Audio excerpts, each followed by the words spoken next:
What's up guys, Jamie Bond with Fish Bluewater, and today's topic we're going to be showing you how to rig an internal set of outriggers.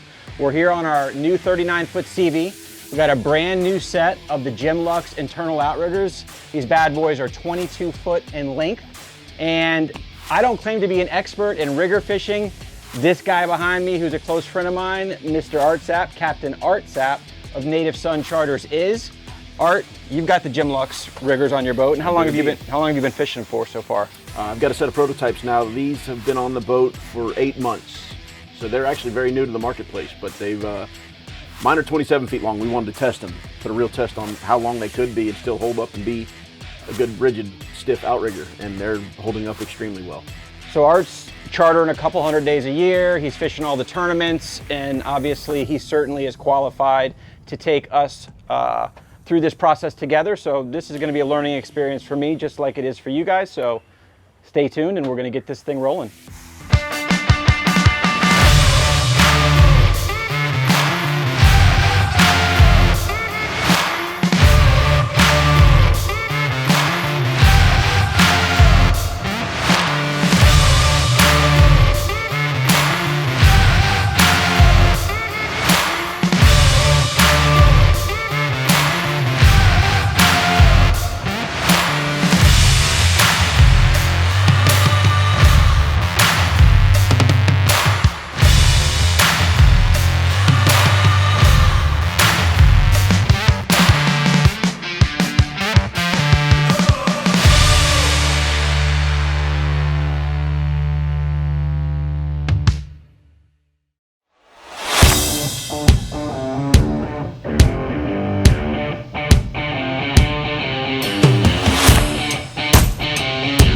All right, so Art, what are the steps involved in getting these riggers basically outfitted and ready to go?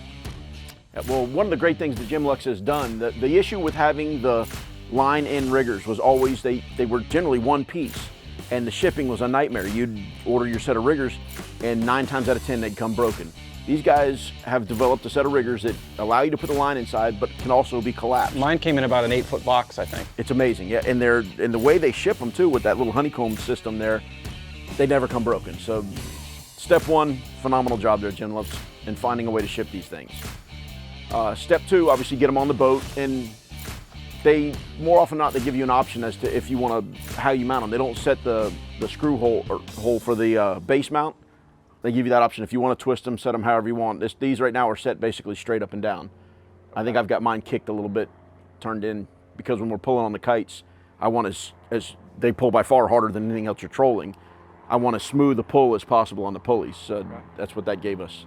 You're going to be pulling a bit more of an angle with them straight down like that. And then put them on the boat and get started rigging. So we've got everything organized here, ready to rock. We made a couple of little tweaks. R&R makes, in my opinion, the best outrigger clips on the market. Black still makes a phenomenal clip. We use them when our kite fishing and everything else too. So we'll use the R&R clips for the long riggers. They're capable of a lot more tension, and they're smoother, and they also can go down when you're just pulling live baits in less than a pound to pop them. Okay. So the only issue I find with them, and sorry Ray, but they come with some less than strong swivels in my opinion. And whatever, you blue marlin fish or something, if you're pulling some big lures, I want more strength in that. Yeah, I don't want that to fail. So we go ahead and put in some ball bearing swivels. The other great thing about these deals is they're intended for specific sides. So especially when you're trolling light baits, if you're white marlin fishing or whatever, dredge fishing, sail fishing, dink ballyhoos, on that left rigger, for whatever reason, it'll pap, slack, and it'll just phantom, fall out of the clip. The clip will still be shut, and somehow the line just falls out. So inevitably, oh, I bit. Oh, no, I'm not. The clip's still shut. Never had a bite. And that. So you're not seeing that happen with these? It never happens with these R&R clips. I love these things. But now that we're all organized, everything we want, heat shrink iron, our crimpers, everything, we're ready to rock. Time to start lacing some line through the riggers. Let's do it. It took a little bit of learning on this move here. The key to running line through the inline or inside rigger poles is don't crimp it, but put your little bend and put a crimp on the line. If you're trying to run it straight, it has a tendency to run into stuff and stop and snag up. Okay. Yeah. So the first time I did it, without having spoken to the fellows at Gemlux, Actually had to take the rigger apart, run it through. Actually having put it together once, and then I called him and said, dude, there's gotta be a better way. Art, that's why I have you here. Yeah. Just for the record, just throwing that out there. Put a loop in it and it'll fly right through, and it does. So starting at the base, we're gonna do our long riggers first. Get that loop started in there, and away it goes. And where are we coming out? All the way at the end? We're gonna go all the way to the end. We may have to redirect once we get to the first couple stops there. Okay. Also, I've already got plenty of line pulled off the skein. I can hear it coming through all the way up here. Oh yeah, you'll see it up there. You'll see it pop up. Let me know when we get to the tip there, Jamie. All right, we ought to be close. I'm feeling something stop it up. Have to make our first run to the garage and go get ourselves a D-hooker, please. All right, got it with the D-hooker. Still plenty of line. Just here we go, coming straight back. And it's all yours, Cap. Yeah. All right, so from here, we want to make sure we've got plenty of extra line. Give ourselves an opportunity to reach wherever it is we're going to end up with our final attachment. Yeah, with the pulleys and everything, but we got plenty of extra. All I do here, I get my line cutter real quick. I'll grab it for you. All right. Make me feel like I'm doing something here. So I just took the loop apart that we did not have crimped. Gave myself plenty of spare.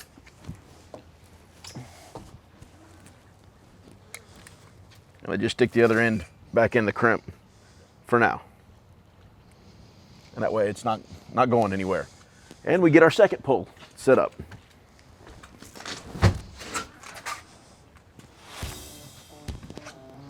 Crimper loop, you want to try this side?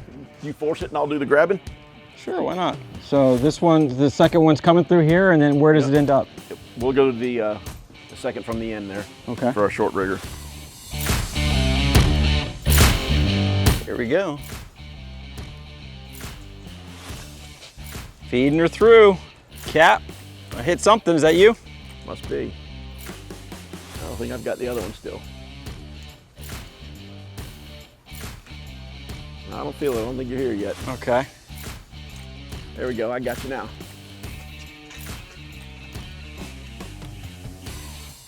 Are we searching for the crimp? We are. I got them both coming from the wrong direction there. I went a little too far. There she is. There's our two lines. Job one done. Next, we're headed down into the boat to at least start one end, but we're also going to need to get our rigger set where we think we're going to fish the thing. And fortunately for now, we are working back towards land, so the line can't get away from us. So I always start at the top and work back. All right, hold that please, that's short rigger. Yes, sir. Going long rigger. So there's a million different theories on it. I like to put stoppers, a lot of guys don't. If you don't put a stopper, there's a pretty good chance your crimp's gonna get stuck inside that long pulley out there. So we'll put, some guys use like lure heads or whatever. All Gemlux in their rigger package sends these little pelotas, so that's what I like to use. Pelotas? Yeah. About all the Spanish I've got. And again, the R&R clips are specific to which side, release down. So you want it to open out, right? Here. Yep. This dude lives on this side. We need our piece of heat shrink. All right, this is very technical, ladies and gentlemen. I am pulling the heat shrink tube out of the bag. Yeah, we pre-cut everybody. One less step to do while we were out here. Heat shrink, a little crimp. And is the heat shrink, which I prefer to have on there, is it more for aesthetics? It's definitely for aesthetics. And there is, like when we're kite fishing and everything, the less you can have for that braid, it is pretty small to hang up on, the better. Right. Okay. And that little tip of line sticking out at the end will be covered with that heat shrink and avoid potentially getting hung in that braid. It's like everything else, presentation, right? If you can do it right. Yep. So I like to leave a very small loop there. And so this is 400 pound? Correct, yep. And what black mono? I believe they use LP mono because it's stiff like LP mono, but it's good line the Gemlux is using. So when I'm heat shrinking, this is a relatively simple little tool here. I never use fire, and I use this thing on the low setting. It never gets hot enough even to hurt your fingers. You can leave it over it forever, but this way we're not damaging the mono at all. Shrink it down, nothing shiny other than the swivel itself, which... I thought heat makes things get bigger. Not this stuff. All right. Voila. Beautiful connections. Looks good to me. Same trick we just did. We've already got the heat shrink and the black pelota, and our with the black clips, the clip opens out like it would with your kite rig or anything else. As we are working out, make sure that you got that going on there the right way. I have made the mistake not paying attention and put them on backwards. Had to cut everything down and start all over again. Mm-hmm. Which I really don't want to have to do this time. It would look silly. Crippers. Gotcha. Voila. How am I doing, guys? Hell of a job, gun bearer.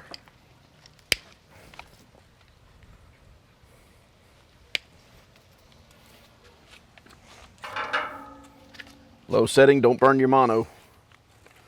And don't use fire.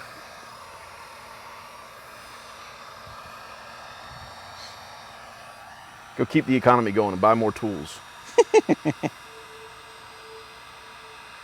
And if you're working in your boat and doing bilge wire or live well pumps, any of that sort of stuff, and you're heat shrinking with fire and not one of these, You're asking for trouble. yeah, you deserve what's coming. All right, so the tops are done. The easy parts are done. Now we got to make sure we get our lengths right. So, come back to our, again, got to make sure we know which is which. You hold those for me, please, sir? Yes, sir. Gemlux also created these new halyard locks. So far, and we're nearly at the end of sailfish season, these dudes have held up, and it has been the windiest sailfish season. We're fishing 30 plus knots in almost every event this year, and so far so good. Every other set we've tried, we've broken. These dudes are holding up.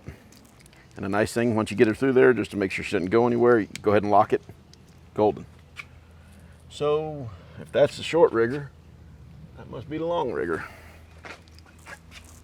Now, when you're putting the line through there, short, long, does it matter which side you're choosing? I'd prefer to do it the long on the top and the short on the bottom, but Long on the out, so that's the outside? yeah, I don't know that it matters or not. Yeah. Hasn't ever really mattered too much to me. So we've decided for now, at least, that we're going to attach our rigger bases right here off that outside rod holder on the T-top. Gemlux makes, though they're not marketing yet, some really cool, in combination with sea-suckered halyard locks that will stick to the bottom of the T-top, in some cases some all the way down to the leaning post, depending on your boat configuration. But it's ordering now. Yeah, they don't exist yet, so nobody's ordering them yet, but very soon. I'm fortunate enough to have a set of prototypes that are just awesome. But all right, lock this dude in for now. Obviously, we made all that extra to make sure that we didn't run short, and one of them got closer than I would have expected at an extra 3 feet. But hold that side if you would, Jamie, so we don't, this side over here. That side to go in trash. Voila. No litter bugging. All right, heat shrink, please, sir. One on each. Uno. Dos. And then a crimp on each. All right, crimps and heat shrink are on each. And now is the trick of trying to get them perfectly snug while working through a tiki torch. I like to make things challenging here at Fish Bluewater. Leave yourself plenty of tag here while you're doing this, because it makes it a lot easier while you're adjusting your tension, your length. And don't shrink your loop down too much until you've gotten your really close to where you want to be. All right, there's your long rigger. Short rigger. Again, maintaining a good size loop while we're adjusting our tension. Because once it gets small, it kind of creases the mono a little bit and makes it a little more tricky to adjust. That's a little, and again, the mono is going to stretch a little bit over time, so I try to make them pretty snug to start, and then there may be some adjustments as time goes on. Yeah, we're bent a little bit by tiki torch, and we're a little more slacked out. I'm going to take a little more on the long, and we're going to be right where we want to be. I love it. You want to get over and press on the other side of those crimpers for me, please, bud? Starting to make this look like some outriggers. Yeah. Ready to fish. Yeah, I got your back to the camera, my apologies. Yep. Und. One more time. Yeah, wait. Open up. Let her hunt. Good? Yep. And our nippers, we're gonna do it again on the other short rigger, or long rigger. We just did the short rigger. All right, ready to crimp on the other one? Yep. Let her rip. Right hole? Yep.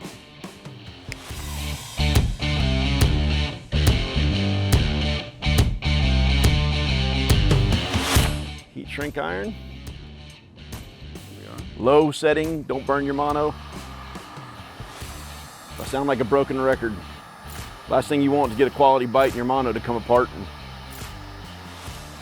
or stick your kite out and hook it to your riggers and everything goes kapow right off the bat. That starts your day off so wrong.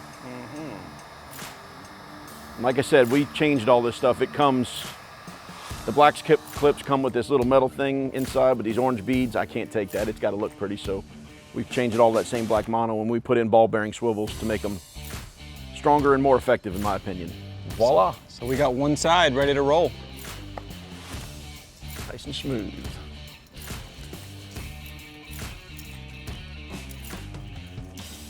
That's what I'm talking about. There you go. Now the only thing that's missing is a couple baits. Go fishing. That's next, after we get the other side done. Definitely gonna talk this dude into going and do some dredge fishing in this girl. Yep, that's gonna happen. Southeast wind, we gotta go to Chubb like pronto. All right, so we're gonna move to the other side, and then when this is all said and done, we'll show you a finished boat with two completely rigged set of 22-foot Gemlux internal outriggers. This guy's making it all happen, Captain Art Sapp, Native Sun Charters. Yay.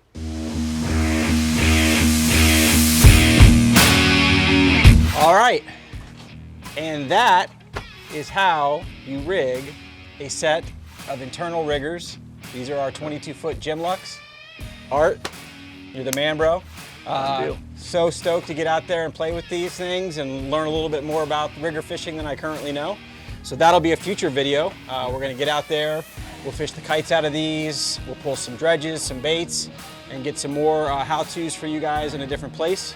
Art, obviously, as I've said before, this is how you make your living. Sure. Native Sun Charters. So for our followers and subscribers, if they want to book a charter with you, how do they do that? Call me. Search the internet, I reckon. I don't have much of a website, but I hope to one day. What is your website? Yeah, good question. Anyway, probably easier to find us on social media, Native Sun Sport Fishing or Native Sun Fishing Team or Art Sapp or whatever you want, but find us, please. And if you can't find him, you know how to find us, and we'll put you in touch with him. Wonderful, thank you. Jamie Bunn, Art Sapp, Fish Blue Water. We'll see you at the next one.